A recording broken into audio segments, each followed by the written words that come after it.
Did I just hit with 1050? Until 3:15 p.m. Central Daylight Time. At 2:31 p.m. Central Daylight Time, severe thunderstorms were located along a line extending from 10 miles northeast of Westmoreland to 6 miles south of Lafayette to 8 miles south of Hartsville, moving east at 50 miles per hour.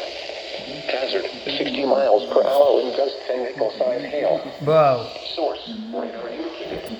Impact, expect damage to roofs. Sighting. Everything's 0-0, by the way. Look. Impacted include Lafayette, Carthage, Celina, Gainsborough, Hartsville, Red Oil Yeah, Springs, it's on 5-0, South so Carthage, Woodleyville. that's cool.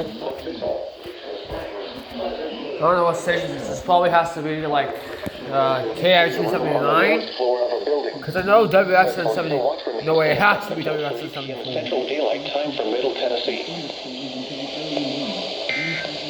Has to be. At 2:33 p.m. Central Daylight Time, severe thunderstorms were located along a line extending from near Westmoreland to near Fairview, moving east at 20 miles per hour.